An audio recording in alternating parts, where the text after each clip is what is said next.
The post-Brexit watchdogs, the Good Friday Agreement implementation bodies, have warned that the UK government's anti-strike laws threaten the Good Friday Agreement. The watchdogs said that the laws would undermine the principles of fairness, equity, and respect that are enshrined in the agreement. The Good Friday Agreement, which was signed in 1998, brought an end to the Troubles in Northern Ireland, the so-called Troubles. The UK government's anti-strike laws are designed to make it more difficult for trade unions to call strikes. The watchdog said that the laws would impede the exercise of the fundamental right to freedom of association and discourage meaningful engagement between trade unions and employers.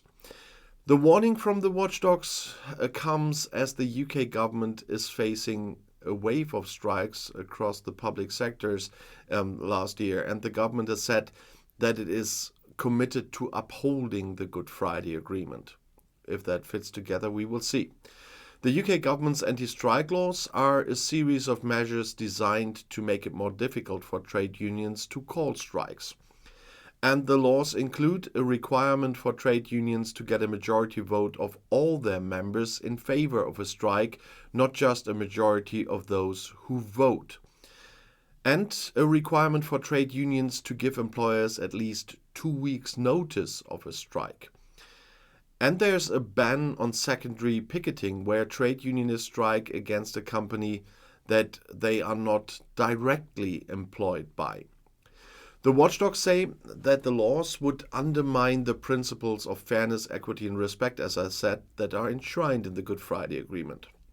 They also say that the laws would impede the exercise of the fundamental right to freedom of association and discourage meaningful engagement between the trade unions and the employers, as I said earlier. And the government still claims that they are upholding the Good Friday Agreement here. However, it has also said that it believes that the anti-strike laws are necessary to protect the public from the disruption caused by strikes. Trade unions have condemned the anti-strike laws, saying that they are an attack on workers' rights. They have also said that the laws would make it more difficult for them to negotiate with employers. It's quite too early to say what the impact of the anti-strike laws will be. However, they are likely to lead to more disputes between trade unions and employers, and they could also lead to more strikes as trade unions seek to find other ways to exert pressure on employers. But there was more trouble all the time, and since Brexit, there also have been repeated controversies surrounding the BBC. But it's so far not over yet, though tough cuts are being made in the BBC's news business, while the political controversies surrounding the broadcaster are not going away. The long-simmering financial crisis, coupled with political pressure from the Brexit government, has affected the BBC's core business.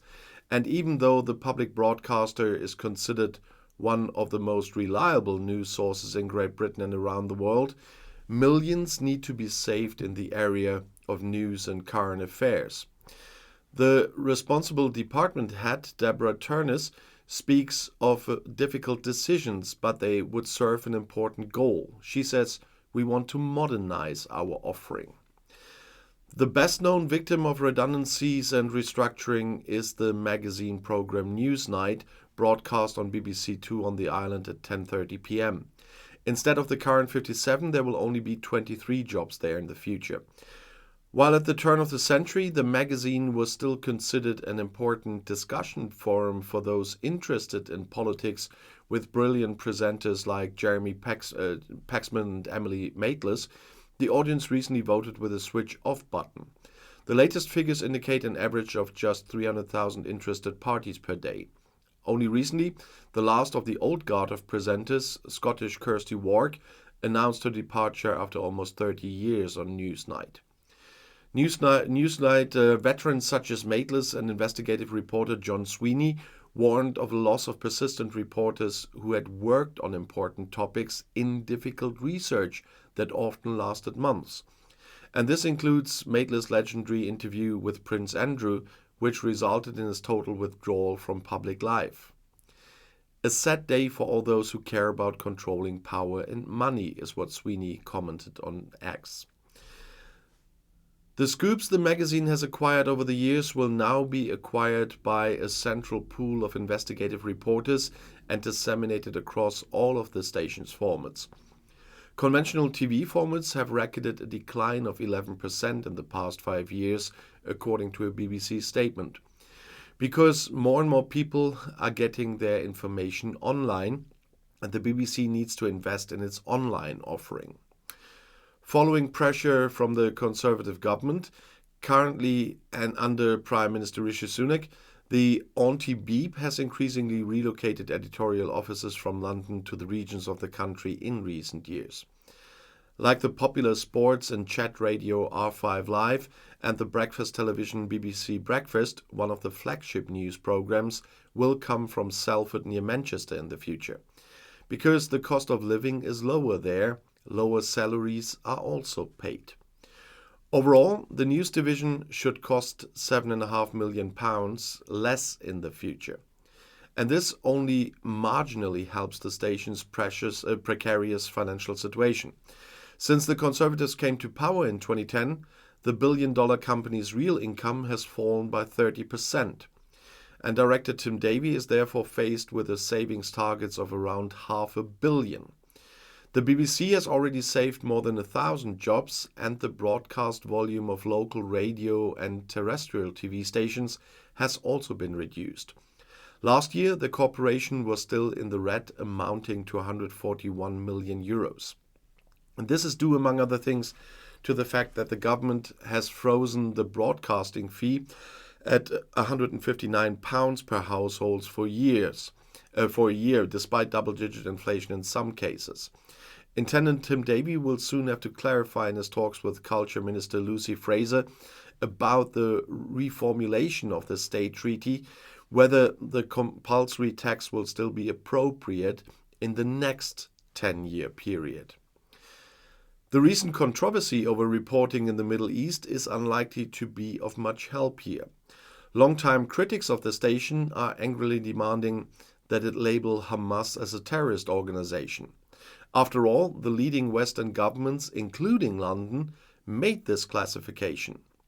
At the BBC, on the other hand, they insist on the relevant editorial guidelines. In conflict situations, the word terrorist is not used editorially, but is only reported as a quote from others. The discussion about the Gaza war and the resulting anti-Semitism is also making waves on the island. Pro-Palestinian activists daubed the BBC's broadcasting house headquarters with red paint, accusing the broadcaster of overly pro-Israel reporting. On the other hand, there is considerable resentment on the Jewish side and among right-wing commentators about the widespread reporting of the humanitarian situation in the Gaza Strip, which often includes Hamas information without any classification. And if you want to know more, the next video is right here in the end screen. I'll see you there. I'll be back.